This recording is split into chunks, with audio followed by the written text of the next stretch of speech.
బద్వేల్ పట్టణ కమిటీ ఆధ్వర్యంలో గురువారం స్థానిక నాగభూషణం డిగ్రీ అండ్ పీజీ కళాశాల నందు డివైఎఫ్ఐ పట్టణ అధ్యక్షుడు ఎస్కే మస్తాన్ షరీఫ్ అధ్యక్షతన సమావేశం నిర్వహించారు. ఈ కార్యక్రమానికి వక్తలుగా Badvel urban CI Ramakrishna, excise CI Seetharamireddy, doctor Suman, Kota SI Satish, KVPS జిల్లా కార్యదర్శి బండి జకరయ్య, సిఐటియు జిల్లా కార్యదర్శి నాగేంద్రబాబు, కళాశాల ప్రిన్సిపల్ వినోద్ కుమార్ హాజరయ్యారు. ఈ సందర్భంగా Badvel urban CI Ramakrishna, excise CI Seetharamireddy, doctor Suman Kota మాట్లాడుతూ డ్రగ్స్, గంజాయి వంటి మత్తు పదార్థాల జోలికి యువత వెళ్లవద్దని, మంచి సమాజ నిర్మాణంలో భాగస్వాములు కావాలని కోరారు. విద్యార్థులు, యువకులు మత్తు పదార్థాలకు బానిసై తమ ఉజ్వల భవిష్యత్తును నాశనం చేసుకుంటున్నారన్నారు. దేశానికి వెన్నెముక యువతే అని, అటువంటి యువత డ్రగ్స్, గంజాయి వంటి మత్తులో ఊగుతోందన్నారు. యువత మత్తుకు అలవాటై చెడు వ్యసనాలకు, అసాంఘిక కార్యక్రమాలకు పాల్పడుతూ జైలు పాలవుతున్నారన్నారు. దీనివల్ల కుటుంబాలకు భారమై దూరం అవుతున్నారన్నారు.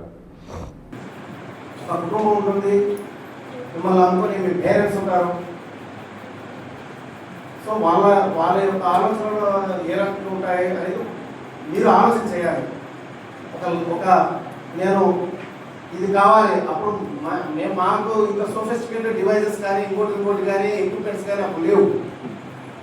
ఊరికే గుడ్డిగా చదివేటోళ్ళం, సబ్జెక్టు నేర్చుకునే వాళ్ళం కాదు, తెలియదు.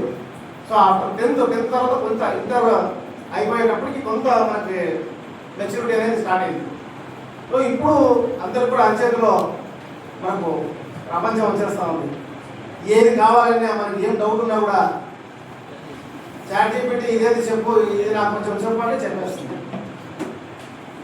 అది కూడా ఏ రకంగా అయితే పాయిజన్, మనం పాయిజన్ 2 రకాలుగా వాడచ్చు. కత్తిని 2 వెజిటబుల్స్ కట్ చేయొచ్చు, పీనలు కట్ చేయొచ్చు.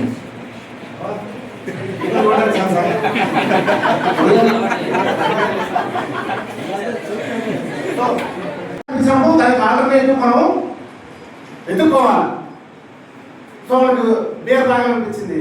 సో ఆ థాట్ని డైవర్ట్ చేయడం కోసం సో ఏదో ఒకటి మనం ఫ్రెండ్స్తో మాట్లాడడం, అమ్మతో కూర్చొని మాట్లాడడం, లేదా బుక్ తీసుకొని చదువుకోవడం, సో మైండ్ను డైవర్ట్ చేసుకోవడం అన్నమాట. అటువంటి ప్రాక్టీస్ చేసుకోవాలి. అదర్వైజ్ లేకపోతే మీ మైండ్ మీ మాట వినదు. అర్థమవుతుందని చెప్పింది ఏం లేదు, ఎలాంటి కుటుంబాలు ఈరోజు రోడ్డు పడిన పరిస్థితి ఉంది. అదేవిధంగా అనేక సలహాలు, సూచనలు కూడా మనకి ఇవ్వడం జరిగింది. అంటే ఈరోజు రాష్ట్ర వ్యాప్తంగా ఏంటంటే వెంటనే స్పందించి కూడా వాళ్ళు పట్టుకొని కేసులు నమోదు చేసినటువంటి పరిస్థితి మనం చూస్తున్నాం. మీకు అందరికీ ఒకటి చెప్పాల్సిన విషయం ఏంటంటే, మన పక్కనే ఉన్నటువంటి నెల్లూరు జిల్లాలో ఈ మధ్యకాలంలో పేపర్లో మనం అనేక టీవీలలో కూడా చూడడం జరిగింది. నెల్లూరు జిల్లాలో డ్రగ్స్, గంజాయి బ్యాచ్ కొందరు సంబంధించి అక్కడ అనేక విపరీతంగా వ్యాపారం జరుగుతుంటే అక్కడ డివైఎఫ్ఐ యువజన నాయకుడు, అదేవిధంగా ప్రజానాట్య మండలి కళాకారుడు పెంచిలయ్య అనే వ్యక్తిని అతి కిరాతకంగా చంపినటువంటి పరిస్థితి మనం ఈ మధ్యకాలంలో